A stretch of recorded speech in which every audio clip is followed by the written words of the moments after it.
Hi, my name is Michael Zamora, and this is my wife, Kristin. We have been involved in foster care for almost 9 years now, and we are here to share our story about our journey as we celebrate foster care awareness. Foster care started for us when Chris and I originally were trying to start a family, and as it happens to many couples, things kind of don't go as planned, and time started to pass, and we started to get anxious, and we saw modeled in our church just several families that were adopting and fostering children. And I actually remember hearing about the Niswangers without knowing them at all.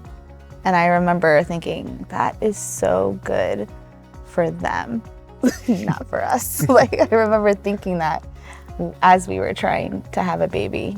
Kristin had approached me and brought the question about fostering. And at the time, I listened, but I kind of dismissed the idea. And she asked me to, pray and think about it. And I said I would. Several months went by, and it probably took close to 6 months till I reapproached her and said, okay, I'm ready. I'll go to an orientation and let's check this out and see what it's all about. I think from the moment of that orientation, I think you were all in. You hear the brokenness of these kids' stories, and you hear that it's not necessarily about you starting a family, but it's about coming into their brokenness. And what I love about that is not looking back. At the time, I don't think we knew this, but looking back, we were already hurting, right? We were already broken. I love how God used our brokenness to step in. So of course we can understand their brokenness at the same time. I think the fear of the unknown is the scariest part, what you don't know.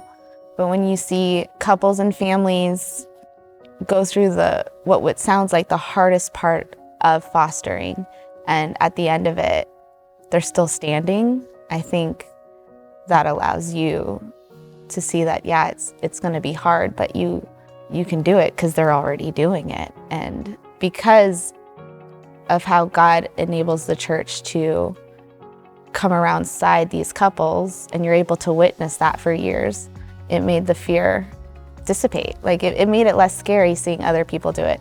The first day we were able to welcome Milo into our home, I remember just that smile on his face. And we have pictures of that first day where I'm holding him.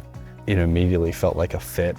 I remember grabbing him from Wendy, who was his first foster mom, and driving him to your work.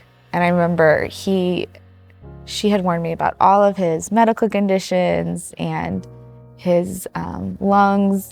And I remember I pulled over 3 times on the way to your work just to make sure he was still breathing, because I was so scared about all of his medical conditions. I think the biggest thing that I've learned about God in fostering and adopting, which I thought to myself that I was going to teach and show and be obedient through this, but God taught me the basics and that feeling of what it is to be adopted by Him. I was never around really anyone that was adopted or fostered growing up. So I didn't quite get it. That love that we have for our boys. God taught me through that love what His love is for me and how that feels. I got it. I really got that feeling.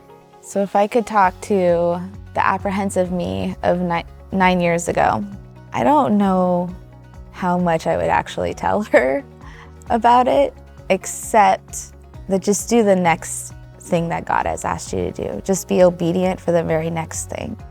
Don't look too far into the future. Don't worry about even the next week or month. But God's called you for today and tomorrow, and be faithful in those things. And I would just also tell her these baby stories are already written, and not to get caught up in court dates or the uncertainties. God has already made these kids on purpose and for a purpose. And we're just called to be obedient and faithful and He's got the rest. I'm still telling myself that every day.